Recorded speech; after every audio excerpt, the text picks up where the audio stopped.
everyone, and welcome back to another session of Founder Fridays. It was great to see so many of you last month at Google I/O, but for those who I haven't had the pleasure of meeting, my name is Jason Scott, and I lead Google's startup developer ecosystem efforts across the United States. Founder Fridays is a recurring monthly event series that we host for founders and startup teams across North America, and our goal is always simple. We want to bring the best of the startup ecosystem together on a regular basis to deliver training, education, and mentorship, and most importantly, to celebrate this amazing community. For the last year, we've welcomed more than 200 startups and entrepreneurs each month, joining us from different continents and countries, and this month is no different. Thank you to everyone joining us today. This month's edition of Founder Fridays is about building with community. Today, many startups across all sectors are creating and investing in communities as a core pillar to their strategy. However, community-driven growth isn't a new phenomenon.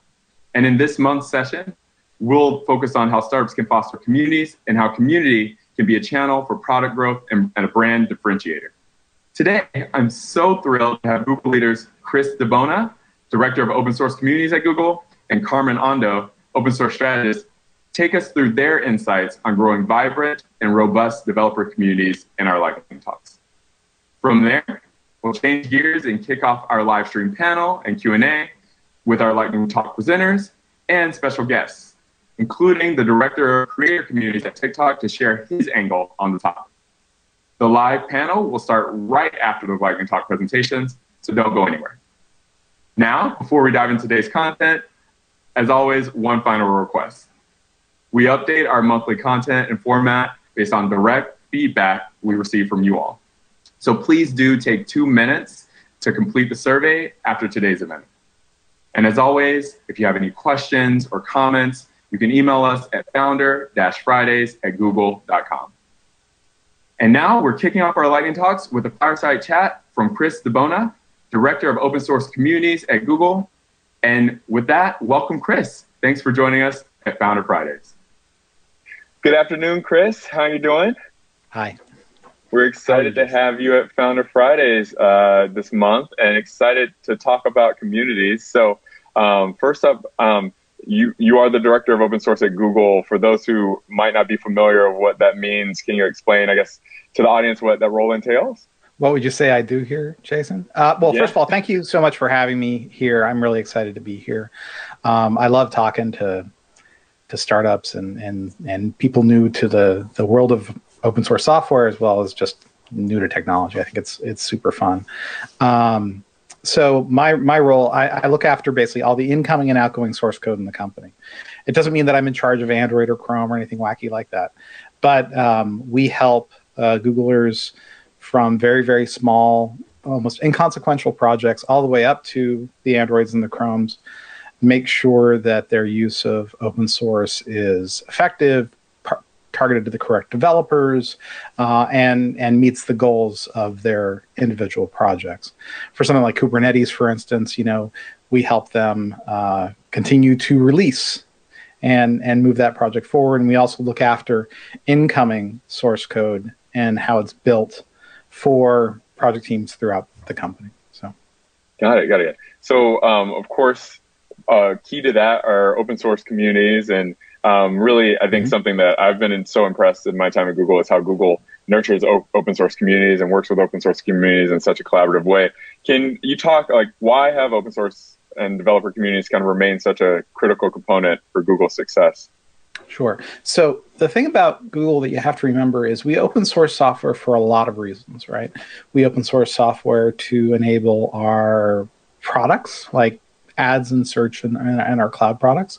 We release software to advance computer science, our languages, our work, our fundamental work on network fabric switches, support inside Linux, and general improvements to Linux itself. And we also release open source software to create new platforms or to make existent platforms, frankly, more competitive, so that we have a good, fair, exciting, and a competitive place to operate. So, and that we also just do it because it's fun. But for the much larger projects, we usually have a justification, more along the lines of those first couple. So yeah, So I guess what your actual question though was not that. It was, when do we care about communities? I'm sorry. So why it's been kind of a critical component to Google's, well, I guess. Yeah. So basically, the thing is, and I ask this of everybody who comes to us and says, "Hey, we want to open source this thing." I always ask them the same thing. I'm like, "But why?" It's like, what's the goal? Is the goal to just because you want to? Because that can be a fine reason to do it, or is it because it's the best way to interact technically with external people? Is it because you want to have them adopt a platform strategy or a direction? If I think back to like when we released Polymer and then Angular, that was basically like, listen, we really want to open source this because we want to make the web better, more responsive, more reactive, that kind of thing, right? So, and it's the same reason why we put patches into things like React and the rest, because we wanted the desktop the web to feel as responsive and as exciting as a native application, right? So we always have a reason, and I always try to figure out what's the motivation. I feel like I'm talking to an actor, right? What's their motivation for interacting with people who aren't inside the company? It's like, do they need to? Do they want to? What's the best way to do it? What licenses, what strategies are their target developers using so that they can best get along with them? Yeah. Got it.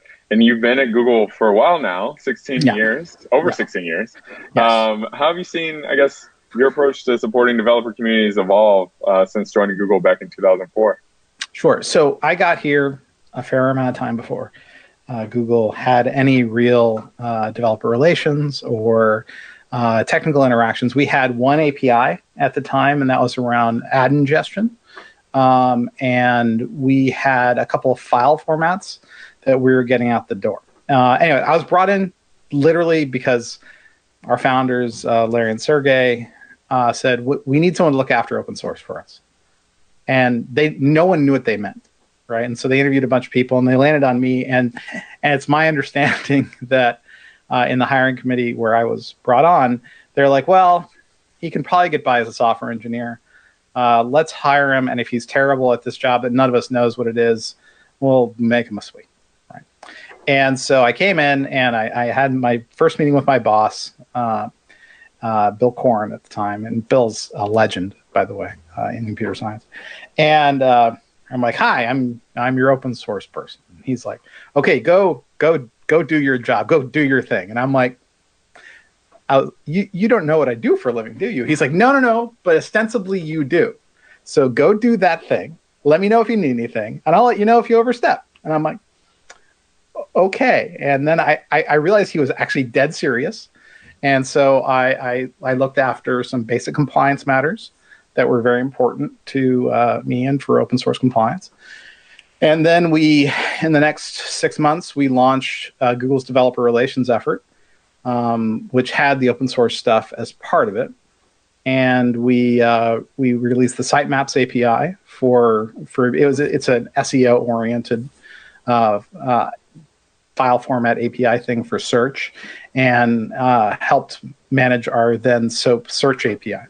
So, when we started, it was just like, here's this company, we have good intentions, but it wasn't really well organized. So I was like, well, I guess I'll just organize it, And so, we launched our then developer relations site, which was called code.google.com at the time. And we launched it, and and it was maybe 5 weeks into my tenure, and we launched this website, and people are like, wow, look, Google's doing developer relations now. Google cares about these outside developers. And I was like, yeah, it's how I can release source code, so I'm just going to put it there.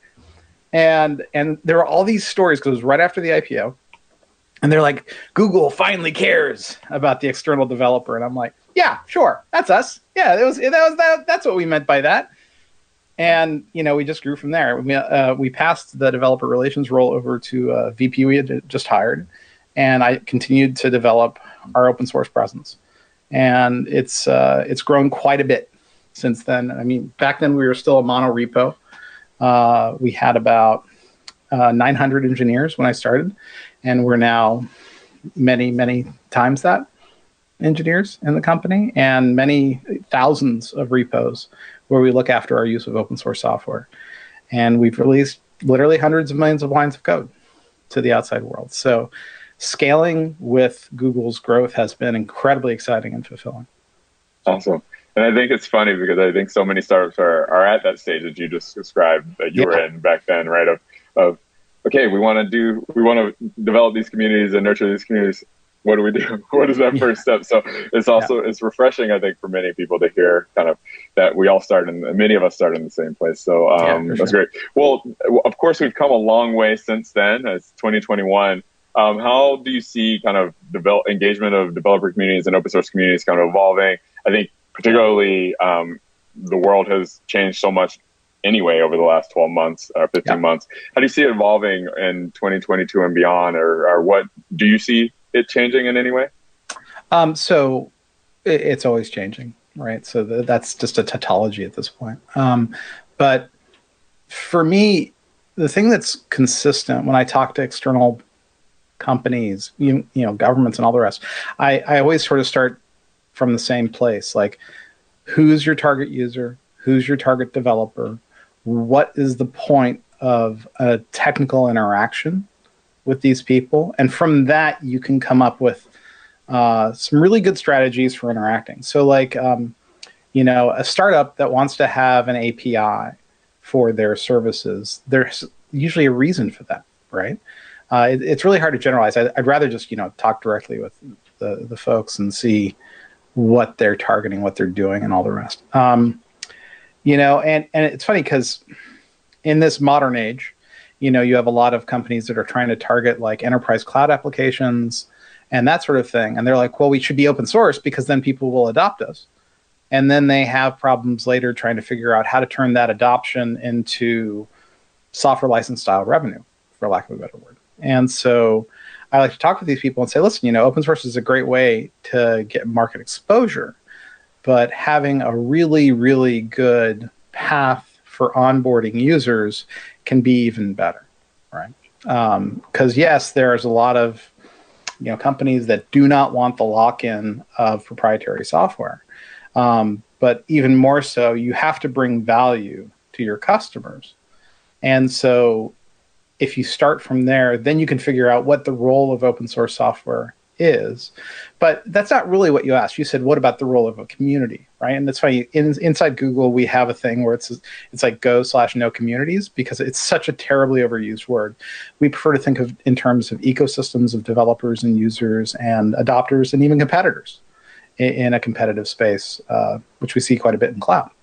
And so when somebody says, "Oh, we want to, you know, have a community function," I was like, "Okay, what does that mean for you?" Right? It's like, is this just, you know, developer relations? Is this, you know, really smart go-to-market?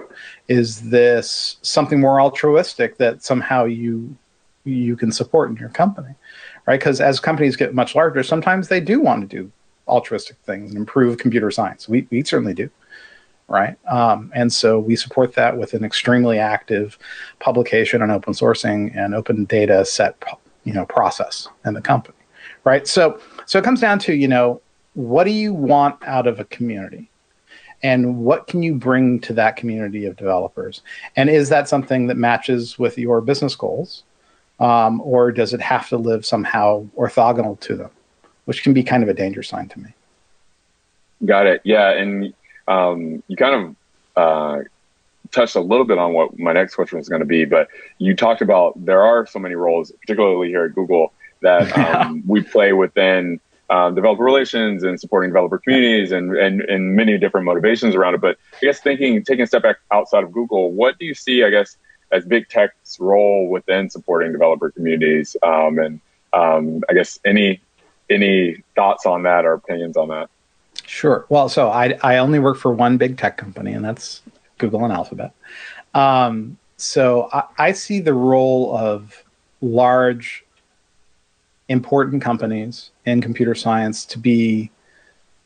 So you see this being expressed in participations in open standards organizations all over the world. You know, so I was speaking with one of our very admired vice presidents, Vint Cerf, and he's a remarkable person. And we were talking about, like, what is the point of being in a standards body. How do we ensure that the standards they create are appropriate for both the modern internet, but also the internet that he envisioned when he created it back in the 70s in ARPANET?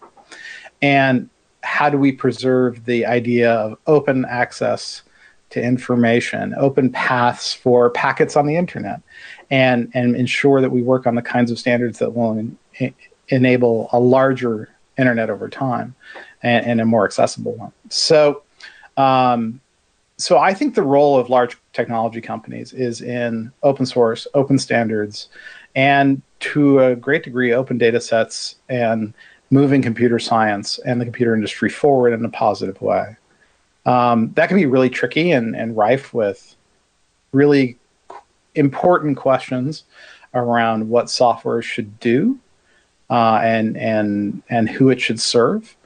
But I think it's one that's important for large technology companies to just face head on. And it's funny because when we released TensorFlow, when we released Go, it's like, because here's the thing.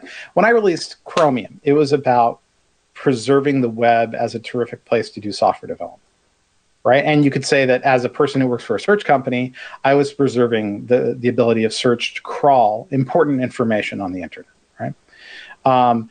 When we released Android, it was about preserving competition in the smartphone market because we were, when we started working on Android, Symbian was the dominant smartphone operating system at the time. It had 94% of the market share for smartphones, with screens and the ability to surf the web. And we knew that if there were devices coming out from people like Apple and the rest, they would end up owning the pathway to our users. And so you're like, okay, well, these are very self-interested releases. But then you have things like Go and TensorFlow, where it's kind of different. What we're saying is, listen, computer science needs to go in this direction for system languages. Or, we've been working with neural networks in a very specific way, and we think it's the right way for the future of software development. And we express that by open sourcing those things. And as a large company, we get a lot of attention when we say, this is the direction that computer science should go. And it tends to be a very weighty responsibility. The same thing was true with Kubernetes. It's like, we were like, listen, the world needs an orchestration system for large clusters of machines. They're not getting it. The ones we see coming aren't good enough or are completely controlled by proprietary interests. And so we need to have something that's truly open to create a competitive market for these kinds of workloads. So Kubernetes was born and released. So that's sort of my thought there. I think big tech has a very special responsibility, and it's a privilege, really. So, yeah. What about flipping it around? And you kind of talked about your origin story, but for those that are just getting started, as I was saying earlier, a lot of the audience are kind of just getting started with that. Any thoughts on how they should, what steps do they take when starting their, I guess you call it either developer relations strategy or developer community building strategy or open source strategy, but any thoughts for what do they do on day one? How do they get started? So again, it depends on the product. So for instance, if you look at Flutter and Fuchsia, the very first patch for that operating system plus user interface, the whole stack, it was done on GitHub, and it was 6 to 9 months before anyone even noticed we were doing it, right? But it was minor stuff that gathered steam and got noticed over time. So I guess what I mean by this is that what's right for the company is going to differ depending on the kind of company, the kind of customers, who they're targeting. Is it a consumer play? Is it a business play? Is it super big enterprises, or are they government and the public sector? Or is it smaller companies? Because I have to be honest with you, when it comes to small and medium companies, that's probably the hardest nut to crack of all. And, so then you need to talk about what's your, system integrator story, what's your consultant story, how do you incentivize people to help these smaller companies implement your software? So there's a really long conversation. So I would just always start at the same place, like, what are you in the business to do?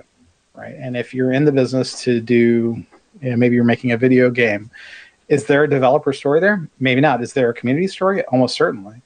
and there's really good paths for understanding what that looks like. So yeah, I guess I'm not going to answer your question. I'm going to say just ask yourself who you are and who you want to work with. And then the problem is, if you can't figure this part out, you're probably not going to make it as a business, and you're going to need to pivot. So, maybe this is a good time to ask before things get too deep. No, I was going to say, I love answering your question with a question for the audience in particular, because I think that's typically, I tell founders, make sure you're asking why enough times, right? To make sure you're making these decisions, because every decision and all time is so critical at that point and valuable at that point. I guess the last question, kind of still on this, is you again kind of started it all at Google, and as you mentioned, they kind of took they took a leap and invested in you and knew that you were the person for this. Any tips for those that are looking to bring on their first Chris DeBona to build their strategy? It's funny because I think, would Google hire me today, not me of the past, but a modern me, to replace me if I were to get hit by a bus or win the lottery or go to the moon or whatever? And I think that we actually wouldn't hire someone like me now. I think it's nice that I'm here and they're very happy to have me. I'm not worried about that. But I think that I was absolutely the right person to hire at the time. And I pride myself in changing with the times for Google. And so what you really need to do is you need to ask yourself, whenever you're hiring anybody in a startup, like when you were small, like I've been in 2 startups, well, 3, 2 failed utterly, lost tons of money, personal money, family money. It's terrible.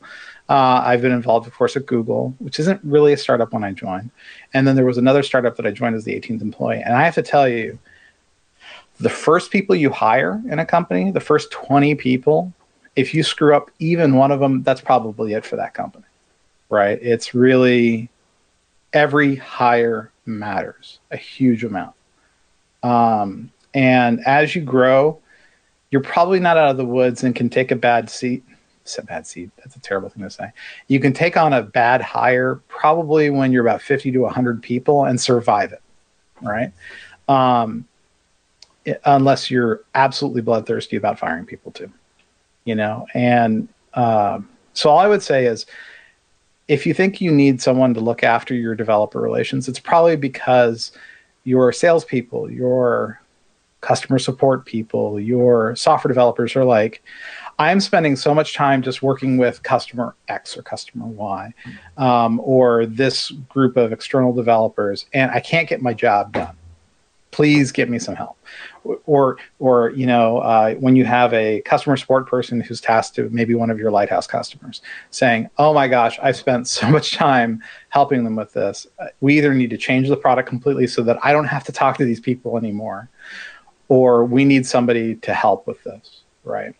And then you should go out and talk to people. And, what I usually, when I consult with startups that we've invested in through GV or through Capital G, or just customers of cloud, I usually have some suggestions, but I always start with like, well, what do you want them to do?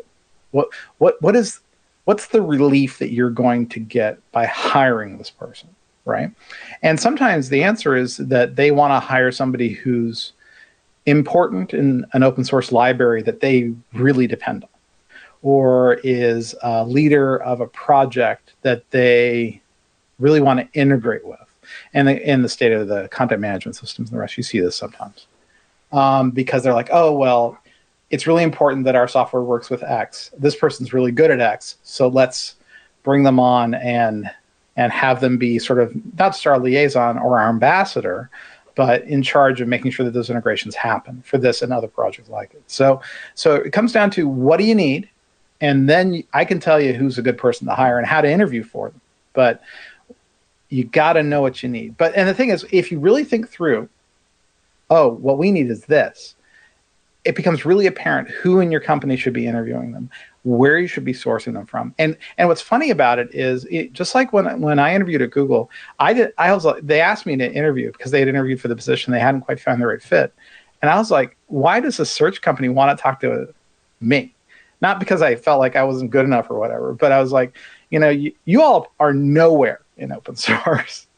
At the time they had a couple of patches into the kernel. That was it. And I was like, it just doesn't seem like you care. Why would you even care? You're crawling the web. You don't need open source. You don't need to release open source software. You don't need to have a relationship with the open source software developers to do that. But of course, their ambitions were much larger. And when that was made apparent to me, I was like, okay, I get why you're talking, right? And I let them know how I could help, and that was how that worked. So. Got it. Well, clearly they picked the right person, and I think. Well, that's very kind of you to say that. Well, and what I took away from it, honestly, is also just make sure you're hiring and bringing on someone who knows your community that you're trying to reach and knows them intimately well, and can kind of fill that gap. So, well, I would say, Chris, thank you so much for joining. Sure. It's been such a pleasure to have you on Founder Fridays, and hopefully we can have you back again. So we'll see you at the live Q&A. And thanks to the audience for tuning in, and see you all for our next lightning talk shortly. All right. Thank you so much. And good luck, everybody. Thanks for inviting me to this edition of Founders Friday. My name is Carmen Andro, and I work for Open Source Strategy inside Google. Today, I'm going to talk to you about building and scaling healthy and vibrant developer communities. I want you all to imagine a group of people where no one is on the payroll, yet they do amazing work, consistently building broader brand awareness, creating content, providing support, and a gathering place both virtual and in person for like-minded users and customers. Sounds pretty amazing, right? It's a great thing to witness and to be a part of. What does open source strategy, which is what I do, have to do with your startup? Well, open source has really exploded in the last 5 to 10 years alone. I'd like to think that startups cannot scale and survive without open source today.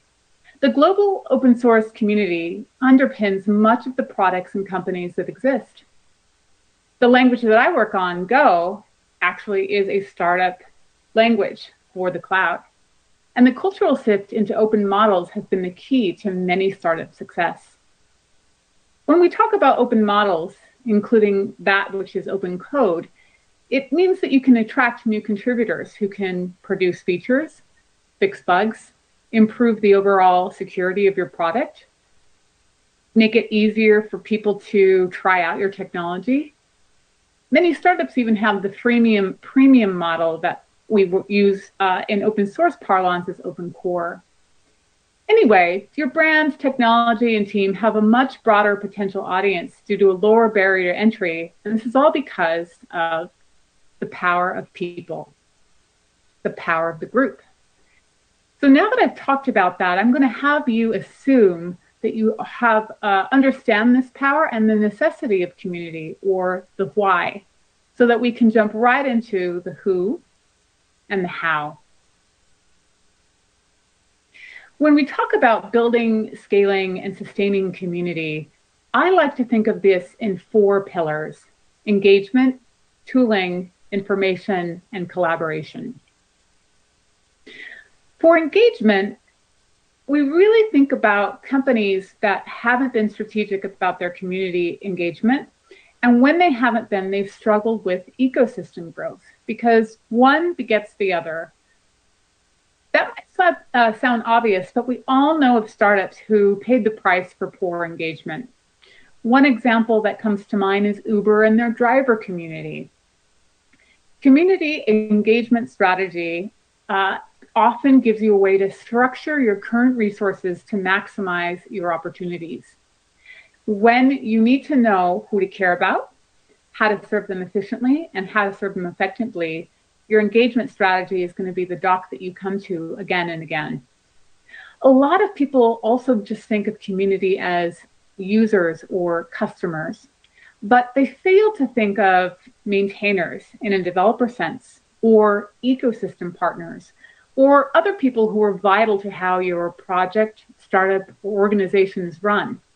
But if you don't think of all these stakeholders, you'll have a big headache down the road. So think hard on who your stakeholders are all around, and think of an engagement plan. And when I say engagement, I don't mean just marketing or selling. I mean relationship building.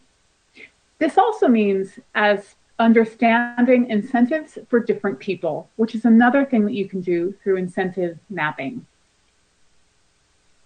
The next thing we can talk about is tooling. Once you understand the dynamics and nuances of engagement, you'll need to give some thought about tooling, which is just as strategic, but really speaks to the scaling part of the plan or the community plan. How you serve your community efficiently and effectively needs to deliver the right tools to help them succeed, better support them, channel their feedback to improve your product, and reduce the risk and frustration of people leaving. Examples of good tooling would be web hosting, open forums, social media networks, and the places where people are going to engage. I want to give two caveats here when we talk about tooling. The first is that there's always going to be a dynamic need in your tooling, and it's going to fluctuate depending on the level of maturity where your product is in its adoption life cycle, and also where your community is in its community adoption life cycle. There's an old programmer adage by Kent Beck, and it says, make it work, then make it right, then make it fast. And this works for tooling as well as code. I've seen tooling decisions over-optimized too early for a developer audience that never came to fruition. So the moral of that story is always assess where you are at, and then you can reassess later as your community changes and your engagement plan changes. Another caveat is, and this is particularly the case that I see as a pitfall for many developer communities, the tools are not the most interesting parts of the community. Don't get into too much of the tool fights of what kind of tool you want to use, because tools are really more about how we weave into the ways that people share and collaborate. So unless your startup is about collaboration software, please don't lose the forest from the trees here. The next thing we want to talk about is information, which is a very general and broad topic, and I probably could be the subject of this entire presentation, but I want to zone in on aspects of information as it pertains to community strategy, and that is the whom, the when, and the how. So most of us, unless you're going to be a startup that has a product that is local only, we have to think about an online first engagement. And that also might mean global, even if that engagement is only for one particular native tongue or one particular region. And I think this is all the water that we are swimming in, but sometimes we forget that. The other thing is there's shifting attitudes, whether they're generational attitudes or just tech adoption attitude towards information access, immediacy, and interaction. As you'll probably hear in the TikTok talk later on, say that 5 times fast. TikTok talk. You're going to be able to get better engagement if you allow others to be the information bearers, right? Or make ways to find information bi-directional, not just to broadcast information from your marketing team or your core founders. I think the more that you think about information is an aspect of building relationships, then you can really focus on how to monetize or make it something that will make your community just thrive and grow. One last caveat about information is that the access is the most important part. We like to hide our things behind paywalls for premium access, but I think that there's going to be feature functionality rather than information that you want to be able to monetize. So think as a community strategy, information always has to be free. It has to be simple, and its access has to be intuitive. The last thing I'd like to talk about is collaboration. In today's day and age, you simply just don't share content. You co-create it, or you create ways for others to create and share it. And today we work together to collaborate around content and education, be it coding, building hardware, art, music, etc. So when you emphasize collaboration in your developer communities, you want to emphasize it over self-promotion. And I know that's really hard, but The tech is not about, yes, while it's about individuals, it's not about any given individual, right? Because the key drivers of individuals in a community is to both collaborate and have their work be recognized. When we talk about healthy, vibrant communities, collaboration centered around the product instead of the self is what you want. There'll always be users who consume the fruits of the community and don't give back. We call that the problem of the commons. But if you're intentional about growing your collaborator community to keep generating new contributions, keep everyone involved, recognize and reward with a focus on the impact over the individual, you'll get a culture where people want to keep contributing to the commons, regardless of whatever motivates them. How? Well, I'm going to keep mentioning tools and access. So baked into that access is always going to be equal opportunity, and you really need that if you want to create a sense of fairness and a sense of community access where communities can grow and ecosystems can grow. The next thing that you're going to need for collaboration is a good peer review process. How do I know how I'm going to contribute? How is someone going to review that contribution? How do I make sure, or do I know the rules of engagement of whether that contribution is going to be modified, accepted, rejected, or even turned into something new in terms of yet another contribution? So the last thing about collaboration that you need to think about is your workflow. And often workflows are, again, a dynamic process just like tooling. If it only works for a few people, then you don't really have a community. So this could be both in how your content creators collaborate, but also within the product itself. So to frame all of this, do what you can to empower everyone to be their best. So tying it all together, if you think about these 4 pillars, you're well on your way. But there's one last underlying pillar, the foundation that all of these rest on, and I'd like to finish up by making sure you understand what that is and why it matters. That pillar is meaning, connection, and impact. It took me a while to truly understand that ecosystem work is a cultural challenge, not a technology one. Building a great community is fundamentally about creating an ecosystem in which people produce meaningful work. People want to engage and connect with each other. We want to build relationships. We want to share ideas, information, and creativity. It's at the heart of what makes life and work meaningful for us. This was the case before the pandemic, and we are even more acutely aware of it now. And that is why and how communities stick. And it's been part of the revolution of how we can get an army of volunteers to promote the success of the project, organization, to build real measurable value. To recap, here are your 4 pillars. Here are some of the key points and takeaways that you should take for each of them.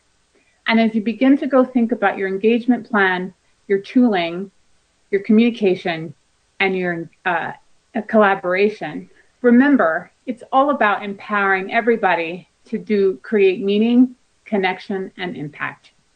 Thank you.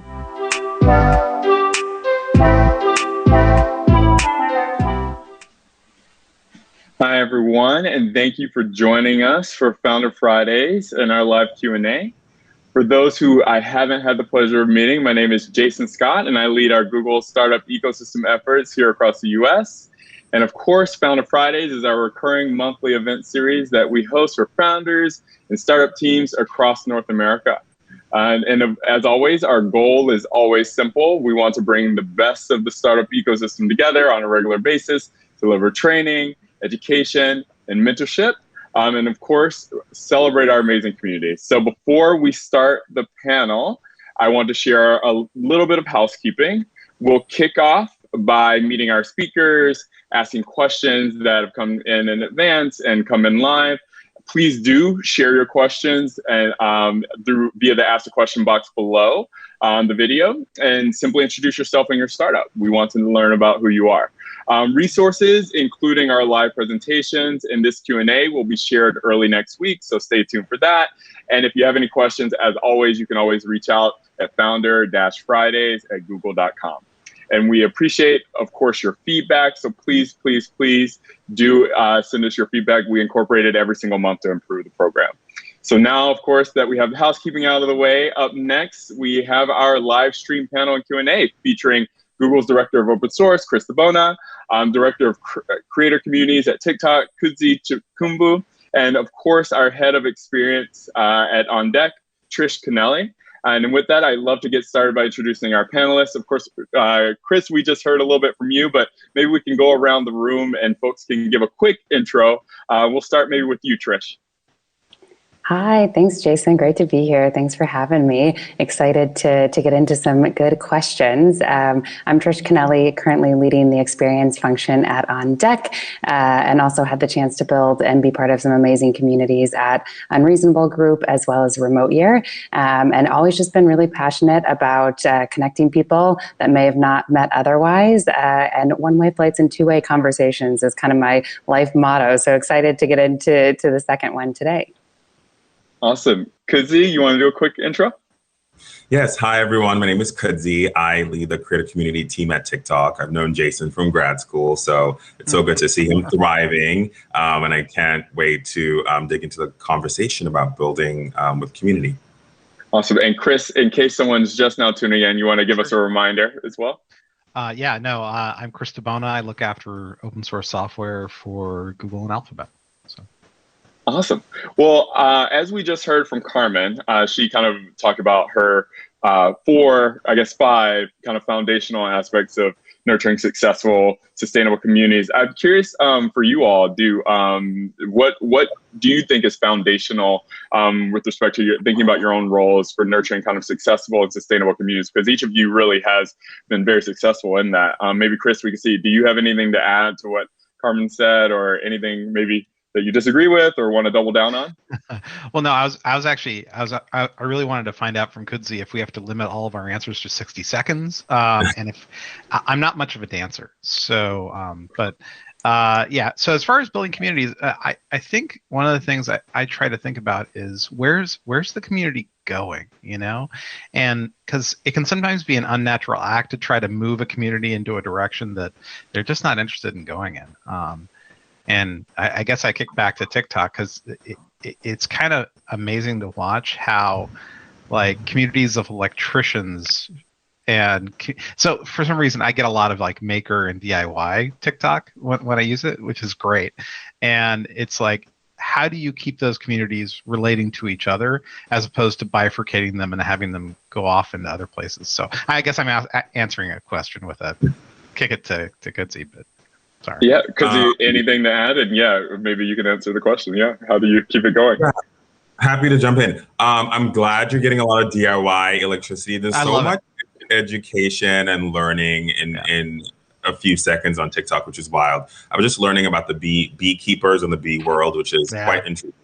But I would say foundationally, and then I'll answer that question. I think foundationally, when I think about community, we will love a framework. Carmen's was really good. I think in 3 C's, connect, communicate, and celebrate, specifically as I'm thinking about creative communities. So how do we help them connect? How are we communicating to them or allowing them to communicate to each other? And then how are we celebrating and building some lighthouse examples that, further the growth of the community? So with the connection piece, 100% agree with Chris. Like our goal isn't to make people do something. I think our goal is to help people feel more connected and more excited to create on the platform. So it's the great thing about TikTok is that community and connection are kind of built into the platform from how people create. So whether it's a duet video or using someone's creative effect or sound or hashtag, by default, you're all kind of co-creating and community building. So more of that from a product perspective. And then as TikTok, making sure we're celebrating them and communicating them with updates is kind of how I think about it.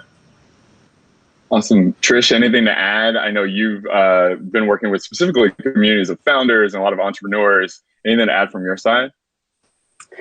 Oh man, I love that everybody brings a different framework, and I feel like mine overlaps a little bit on each of them. But the question I always lead with a new community or even an established community is like, what is everybody here coming here to do? Like, what's the goal? What's like success for a community member?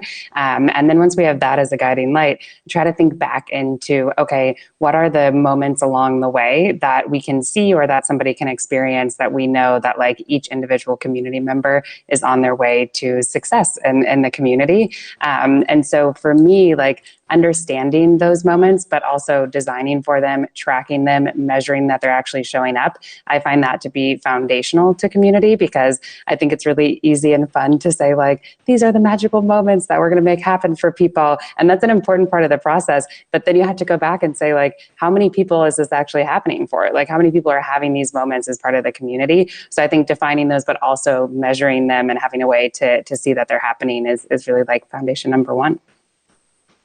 And I would be, I guess I really want to just go ahead and acknowledge the fact that we've been in a crazy kind of time over the last year, of course, and everything has shifted purely digital. Definitely people are also distributed and kind of under lockdown and such. I'm curious for all of you, like how is shifting everything to digital and virtual? For some of you, maybe digital and virtual has always been, I guess, the focus for your communities, but any tips for those that are struggling potentially to shift to digital and online communities as part of their strategy, particularly those who used to rely potentially on in-person interaction? Maybe we can start with either, I don't know, maybe we'll go reverse. Trish, do you have any thoughts there? Yeah, I mean, On Deck went through this transition from in-person to virtual, and I've seen it in a few other communities. And for me, like the big silver lining of virtual is the global access piece, right? So if you're dependent on in-person events, you can only bring together a community in that geographic area. And so the shift to fully virtual is like, hey, we're all around the world, all in this room together, which I think is a pretty magical novelty. So I think that's one thing that like the virtual world has really opened up and is something we can all leverage as a way to just improve richness and just improve like the interesting conversations and connections going on in any community. But I also think like the fully virtual transition has kind of made it much easier to have like a breadth of connection versus a depth of connection. So that's something I've been noodling on a ton and would love to hear anybody else's thoughts on, is like when you move to this fully virtual world, how do you still find like these really deep connections instead of just kind of these like, oh yeah, we chatted, we connected, we made an interaction, but actually make it into a relationship. Yeah, I'm curious, going backwards again, maybe Kudzi, yours have always been digital communities and digital first communities. How have you thought about, I guess, breadth or in depth of connection? And I guess going back to my original question, any tips for those kind of struggling with the digital aspect of their communities? Yeah, I mean, they were digital communities, but we relied heavily on in-person experiential, just because you get to do a lot more. Part of my team works on creative marketing, so you get to do a lot more amplification, and all the good earned media that you can get from an event is still kind of unparalleled. But similar to what Trish mentioned, we had to rethink and reframe as an opportunity to reach more creators and creative people on the platform than we did before. There's this thing in creative world where people love to go where the cool people are, where they consider the cool people are. Everyone is cool, but that's LA, New York, the big cities. And, we didn't have to do that. And it was actually really great to talk to people in the middle of the country, people who are making really interesting stuff, just like everyday parents who are creating with their children and their parents or grandparents. It was really, really cool. So definitely that breadth of interaction. And we pivoted pretty quickly to virtual. You might have seen a lot more around live on the platform, which is really cool. But I think the key there that we're still trying to figure out is the more virtual, the more interactive it needs to be to build connection. So the days of like one to many kind of one-way communication via webinars and maybe like a little bit of a chat and some polls, like is cool, but doesn't work. I think people are really tired of their screens. So how can we do that? Luckily now with the shift to the new world, I think the key is to figure out that hybrid model where you still keep that breadth. and then have some of that depth with IRL that you can amplify to the rest of the world. So figuring it out, but I'm in like the future, which is a hybrid model. Got it. And for those who don't know, IRL means in real life. Oh, sorry. Tell me what the acronyms. I speak like Gen Z. Someone told me I speak like a 18-year-old girl once. I was like, I think it's a bad thing, but I'm also not mad at that. That's the job, you know? Yeah. Chris, I'm curious, we actually are coming off of course, Google's biggest developer conference, Google I/O. So any thoughts around how you think about connections and tips, again, on the same question around folks that are struggling with digital engagements and depth of connection in this new world? Any thoughts around how you've approached it when you think about open source and developer communities? So one of the funny things about open source is we're, and I mean this with all kindness, we're used to hiding behind our screens inside chat logs and interacting just with the people who are in our technology silos. So when, when COVID forced everyone to work from home and actually turn on a camera, it was when you had to turn on the camera where people were like, oh, I have to interact with humans, okay. And it obviously isn't as black and white in that. There's plenty of extroverted open source developers. But a lot of people came to my team and said, hey, so the open source world has really nailed working remotely, has really nailed interacting remotely. How can we bring some more of that to other teams, other groups, other communities? And we would talk to them. And one of the things that was really readily apparent is when you're trying to have people connect over this, it can be really, really Sisyphean almost, right? And so, we've come up with all these different ways, these little remote walking around a stage floor apps and chat and all the rest. But in the end, having people reach a little beyond where they were comfortable has helped a lot, but also the reality of COVID has meant taking a huge productivity hit kind of across the entire industry. So, a lot of the answer here is there's no answer, right? Until we can get back in person interacting with people, we're kind of on our back heels. So a lot of people are literally just waiting for that first conference. I think we're going to see an explosion of in-person conferences, and just like people will be like, "Oh my gosh, it's so good to see other human beings," and that'll be very interesting. I wonder how long it'll take for people to get burned out on in-person stuff. So. Yeah. I'm actually curious. We have a lot of questions coming in from the chat around engagement, and of course, that was the kind of first pillar that Carmen mentioned as well as foundational. And the questions, kind of summing them all up, a lot of them are around how do you handle lack of community engagement, particularly Chris, you mentioned, and they called out, like if you have communities of people who might be more introverted or just need a little bit of an extra push there. And I guess not to pick on you again, Trish, but you mentioned you worked with Remote Year, and I imagine Remote Year was inherently always remote as well, and thus people were engaging on a global scale. How have you thought about kind of promoting engagement, particularly as engagement starts to fall off within communities?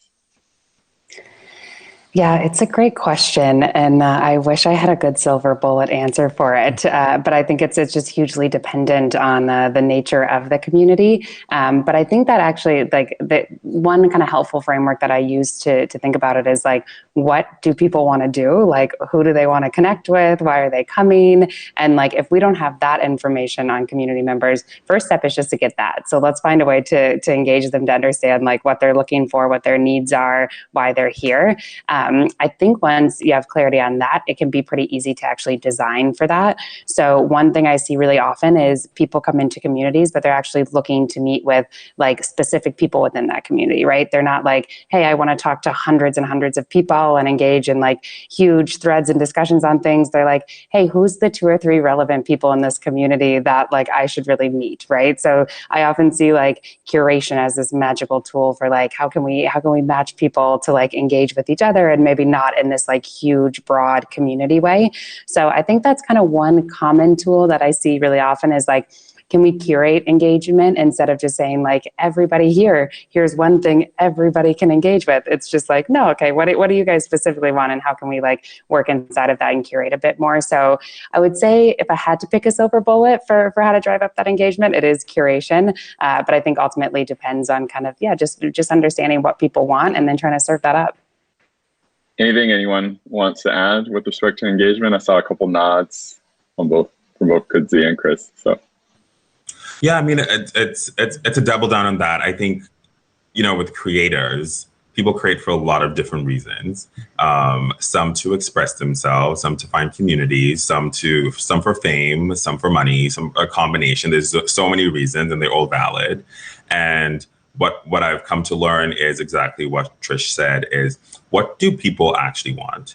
For some people, they're really just trying to find their tribe. For some people, they want to talk to the platform and have their concerns addressed. And I found if you don't fix the real issues or questions or things that people want, all the other stuff that you're trying to do that's like wider engagement just won't happen, because there's then that lack of trust. So establishing that trust is trying to figure out those exact needs, solving for those first, and then communicating them. And then you can do all the other cool, fun stuff. That's how I think about it. Got it. Chris, anything to add? Or? Not really. I was just trying to think of, as we emerge from the pandemic, I think, something Trish said sort of bounced around in my head. It's like, who do you want to engage more deeply with now that you've we're starting from scratch again from a personal relationships and in-person relationships point of view? It's like, where do you want to spend your time? What community do you want to build? And I think it's worth asking yourself, because I sort of think that if you come out of COVID and into the world of human interaction again, unchanged, just trying to do what you did before, I think you've lost an opportunity to really ask yourself what's important and how to spend your time. So, got it. Another thing that I'm seeing, I'm summing up questions, but also they're conveniently aligned with Carmen's framework as well, so it's nice. A lot of questions around kind of tooling and infrastructure around the community and kind of best practices there. Of course, I know, again, Kudzi, maybe yours is built in for you all in terms of how you all keep your engaged, but any thoughts around, particularly for the audience of startups, right? So a lot of people are looking for kind of low-hanging fruit with respect to how can they invest in infrastructure around their community without having to maybe build it from scratch. But any thoughts for those of you maybe with On Deck, or maybe Chris, that you've seen as well, of kind of the best practices with respect to infrastructure around community and maintaining the community? I don't know if Trish wants to go first, but so I'm going to say something that might make me seem a little antediluvian or unpopular.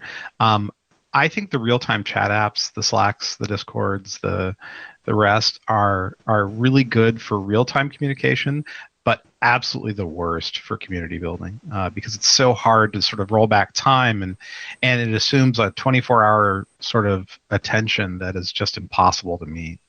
And so when I look at tools like Discourse, which is a forum software, or the various forum discussion systems, I have a little more hope, but I sort of encourage people, like, if you want something to last, you should do it in a medium that lasts, and that's harder for a more ephemeral medium like a Slack or a Discord. And I love Discord. I mean, it's great for just chit chatting, but I shut off notifications. There's just no point. It's just why.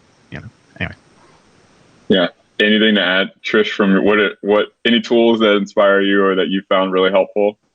Yeah, I can probably offer the other perspective, or the other side of that coin, which is, so at On Deck, we use Slack as well as we have a native built product. So we kind of get to have like the best of both worlds in some ways. And I'm in quite a few communities that are built on Slack. And I think Slack is becoming a platform that you can customize in many different ways.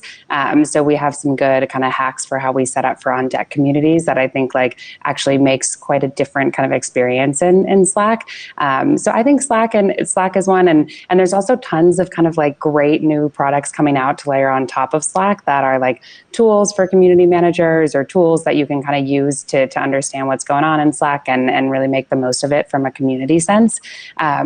We also have I've seen a lot of like early on communities in Circle as just like a simple tooling I see a lot of people going to today. So I think if you're in like the very, very early days of bringing a community together, but you have a bit of scale, those can be like just platforms to get things going. But yeah, I've seen a ton of things out there. And I think at the end of the day, like regardless of what platform you land on, it's really about how you design the platform.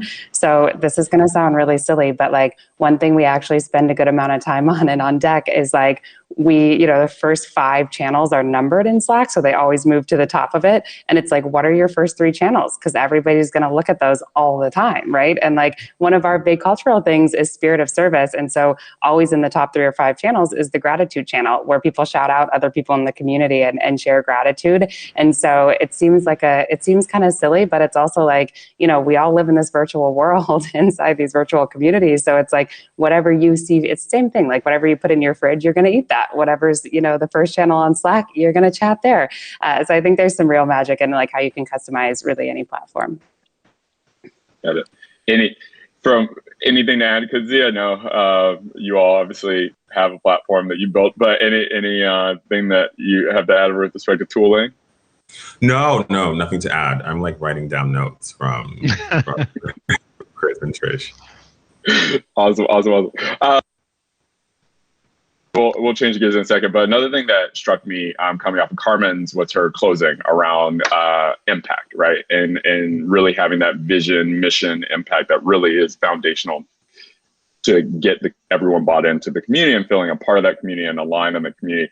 I'm curious from each of you, what is, for someone thinking about looking at your companies and your organization, what do you think is the kind of like underlying impact, mission, set of values that kind of is foundational to the communities that you all drive? And maybe we can start with whoever wants to go first. Maybe Chris, we'll go with you first.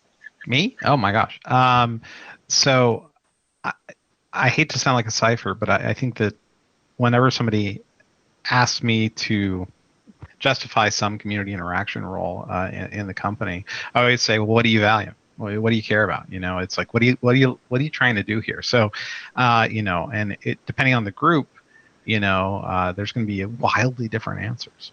So I'm gonna plead big company and say whatever you need. So. Got it. Kudzi, what about you? What is the underlying kind of impact or mission that you think is like foundation with some of the communities that you manage and bring together? Yeah. So again, what do you value? I think it's like, why do people make videos on the internet? And there's a myriad of reasons. Yeah. And I think TikTok's mission, I know TikTok's mission is to inspire creativity and to bring joy. So, which sounds really pithy, but underneath all of that, and if you strip it all away, I think it's about people accessing the place in themselves where they feel their most themselves so that they could express it in whatever shape, way, or form, or find their tribe. So when we're building community and doing all this really cool stuff that looks incredible on the outside, you have events, you have creative marketing, you have all this communication and elevation. It's all there to do one thing, and it's to help people kind of re-find that creative center where they feel their most themselves, the most able to express themselves, and most importantly, at the end of that, help other people do the same, so that it creates kind of the cycle. So one thing that we always try to foster is a sense of, you can find your following community fame, but how are you helping other creators do the same? So you'll see things like TikTok Trailblazer lists, which are there to celebrate. Like right now, we just released our Pride Trailblazer list in Paper Magazine, which is really cool. The point of that is obviously to highlight those creators, but so that other young, up-and-coming creators who are on the journey to their true selves can find their place on the platform and do the same. Which is like my personal mission too. So there's a lot of like just personal alignment of authentic living. Awesome. Trish, anything to add with respect to the communities you work with? Oh man, I got really like drawn into what Kudzi was just saying there. I was like, okay, I got to get back on track so I can say something now. But that was just like inspiring at the end. I was like, yeah, let's get out here and create some stuff, people. Let's see. I think for me, like I personally have always been really attracted to people in like a moment of like change or acceleration or transformation. Just like, you know, we all have these ebbs and flows of life. And I just love those little inflection points.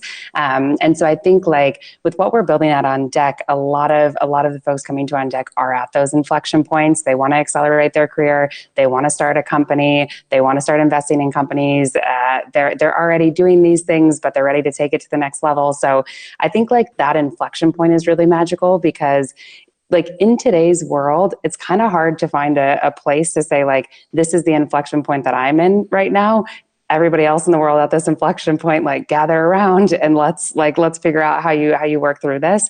And so many of those things require that community, right? Like a lot of founding a great company is finding the right co-founder, right? So like so many of these things are reliant on community. And so I think that's like a lot of the magic and On Deck for me is like, okay, let's connect people who are on these journeys at the same point in the journey. And ultimately that's what's going to like accelerate or make the journey happen.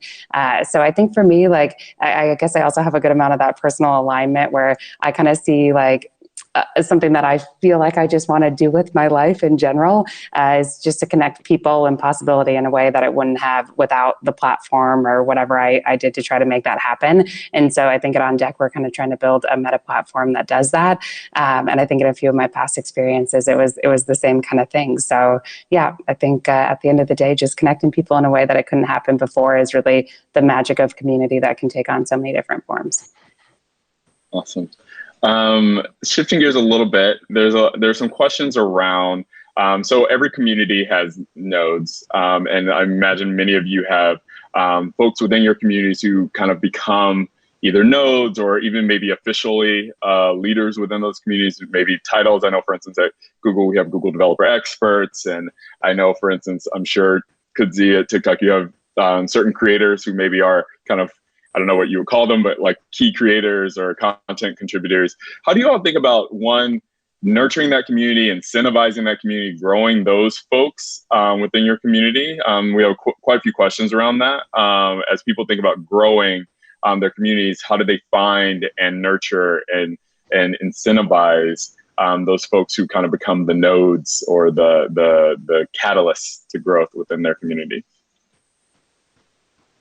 You can maybe raise your hand if you go ahead. I can jump in. So TikTok is special and interesting, obviously because I work there, but because the whole point is to democratize content creation. So like we're all equal. So a creator starting today is as likely to find success on the platform as, you know, a public figure, for example. So when we think about communities and leaders and communities or nodes and communities, it's really important that they're still relatable and not kind of seen as elevated or the chosen ones and everyone else is kind of like, you know, the like less than. So when we think about those people, I think for our communities that we're building or those that we're building specifically as TikTok, and a lot of those are focused on underrepresented groups or creators that are making specific types of content. We're really looking for those creators who are relatable to the community. So not so much the most popular or the most famous, but really kind of the most everyday, but someone who takes initiative and is kind of innovative and pioneering in their content or how they relate to the community. But so for us, it's actually a balance of not too much like elevation, but really kind of connection and relatability, which is a tough kind of balance.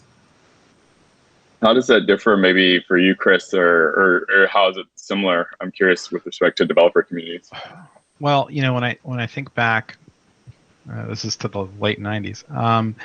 You know, I used to work on a website called Slashdot, and one of the things that we did is, as the site grew, no company, no group of people running the site could keep up with the demands of moderation and the rest in this very active commenting community. And so we did what a lot of people would end up doing over the next 20 plus years, where you would identify members of your community who you could put some responsibility and, for lack of a better word, power into, so that they could help you maintain the quality of the conversation on the site. And this is actually still true today. At some point you have to end up picking people who you trust, for lack of a better word, to help you manage the growth and the abuse and the difficult problems that can show up in any creator community, right? So whether it's software development or amazing electrician videos on TikTok or any of the content on YouTube, at some point you have to get signals from the community of users, and then you have to have a higher level of review for that. And it's not easy, and it's incredibly time consuming, and if you screw it up, you're dead. Your community's over. Anything to add, Trish? It's super interesting to hear how everybody thinks about this. I think working with a slightly different nature of communities, I've kind of probably looked at it in a way that that feels very simple now following up on these answers, but for what it's worth, is I feel like one of the most important things is to be clear on what would be a really great behavior that you want to see coming out of your platform or your community.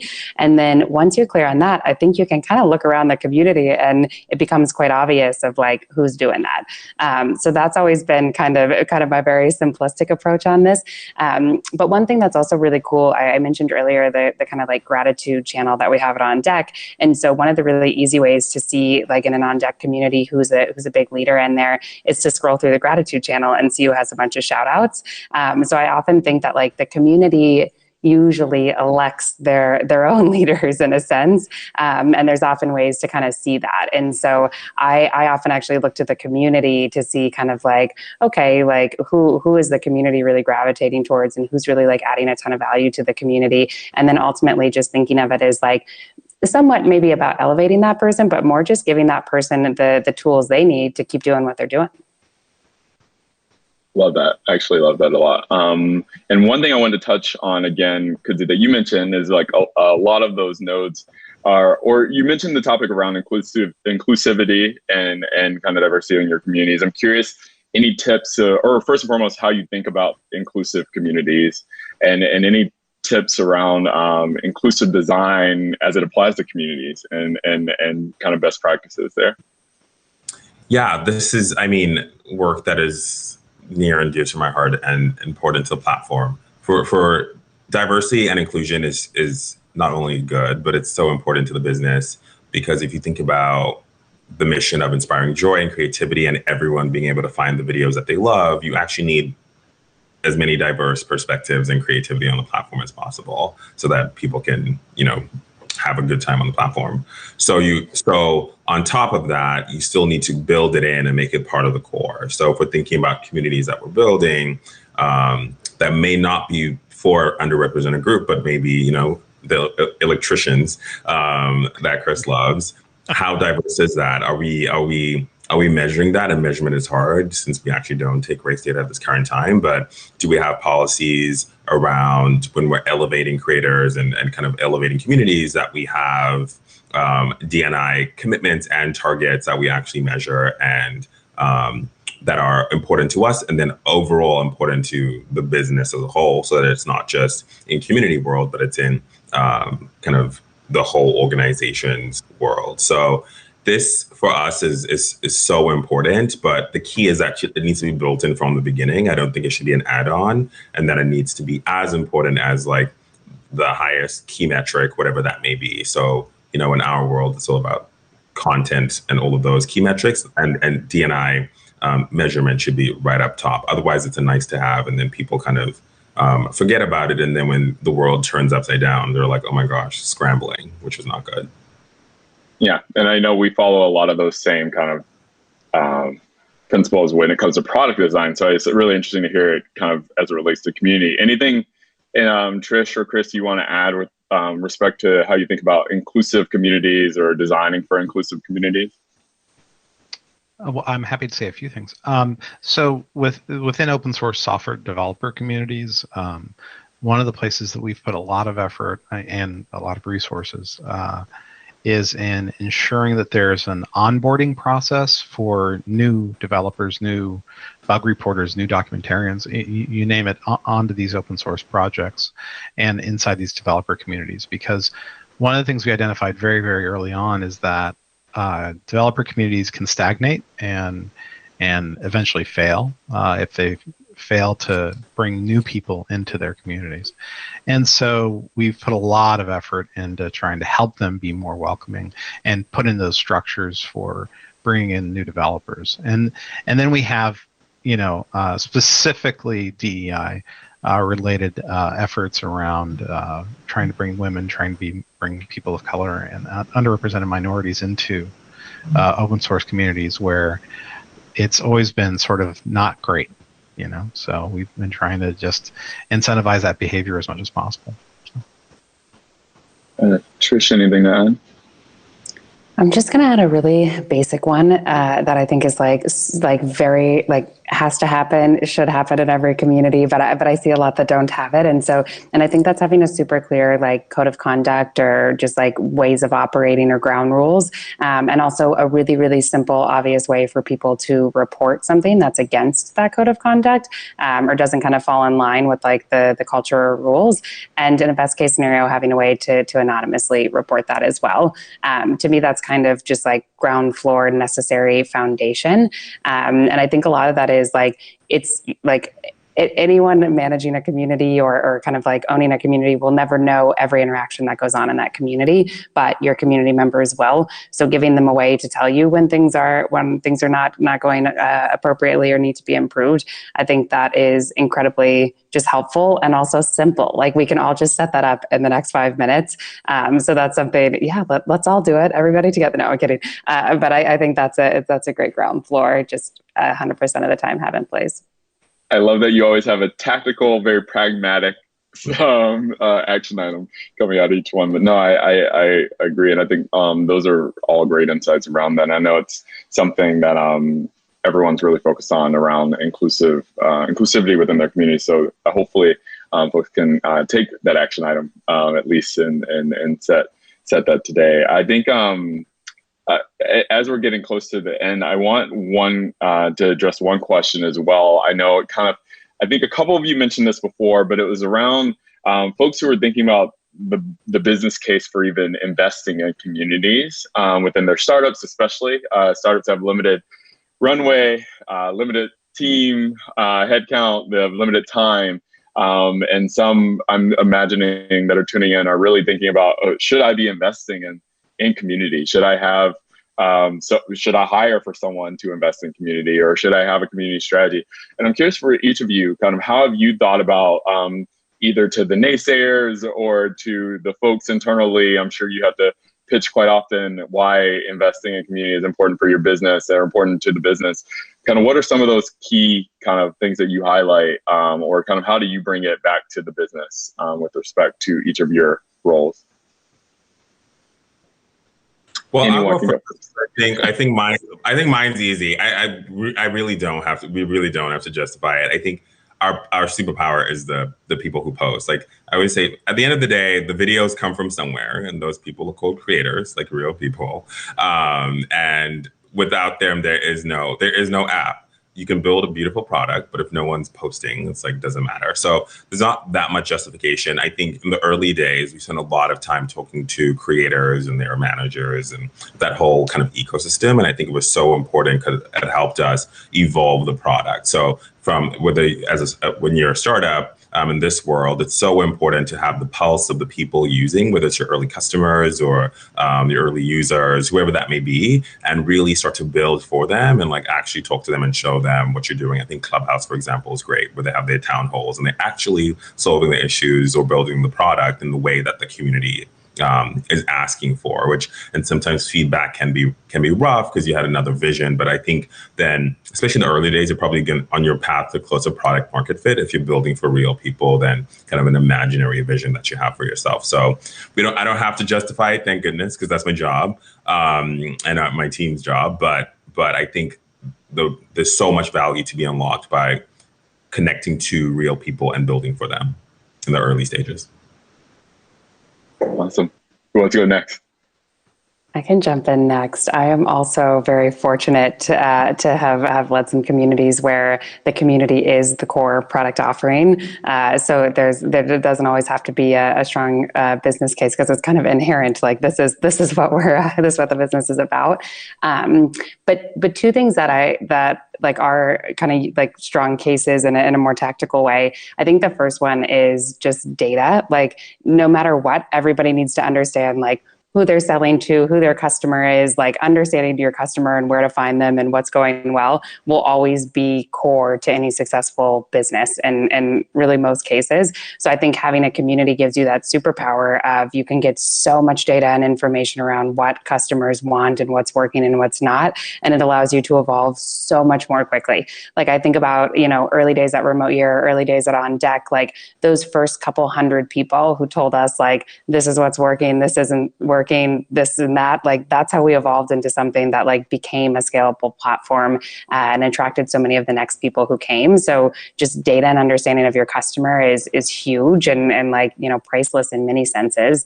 The second thing is like, I think a lot of times there is a view around like, it's like access to a community. You join once and you're here for life. And I know there's tons of different kind of payment structures, but I'm actually a huge proponent for different types of membership structures and things like that build retention into your core model, because that can help change the business model away from constantly needing to like attract new customers and instead retaining your existing community. And that then turns the conversation on the business case into a very different flavor. And Chris, how did you convince Google to invest so much in communities over these years? It wasn't all that difficult. I always just, whenever somebody asks me about building communities or having community managers or developer relations, I always say, okay, what do you care about? What do you value? I mean, we've said it a million times, I guess, during our talk. And then how do you measure the value that person brings to that community? So, I think I mentioned in the talk, I have a thing, it's called No Communities. I wanted to talk about ecosystems. Because people overload the word so much. And so I asked people to ask, who do you really want to interact with? Or who is the right group to interact with in this case? And then we go from there. It's never been really hard to hire or to get the justification to hire, get the head count and the rest. It's always been about, okay, let's make sure we hire people with the right incentives, with the right measurement. Otherwise, they'll end up flailing. Got it. And I know we're at the end, but I will change the word just for this last question. We're going to do a rapid fire around the room, and you're going to finish the sentence. And it's going to be the key to, if you remember nothing else, for those tuning in, if you remember nothing else, the key one, and this is just a sentence, so you can't talk in a paragraph. The key to a healthy, sustainable ecosystem, we'll say ecosystem, for me is blank. So whoever wants to go first. I'm ready. Go ahead, Trish. The key is deeply understanding your community members. The key is communication, both ways.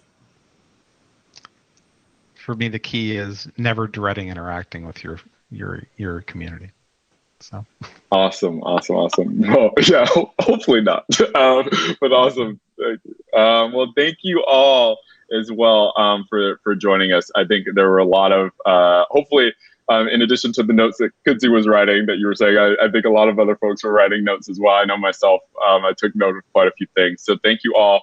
And we will say in closing, it has been fantastic to have you, Chris, Kudzi, and Trish, thank you for giving your time to us for Founder Fridays. And for all the startups for joining today. I know we're kicking off summer, so I appreciate you all tuning in and joining us for Founder Fridays as well, and encourage you all to, if you want to learn more about communities or ecosystems from our speakers, definitely check them out on social. I'm sure they have a lot of assets and insights that they share on the topic. And for those who want to revisit this content, it will all be available on demand on our Founder Fridays platform next week. So we'll share it with you via email, but you can always check out g.co/Founder Fridays for all of our on-demand content. And finally, before I jump off, I want to share share some links, to the Google Small Business Resource Hub, as well as our COVID resources page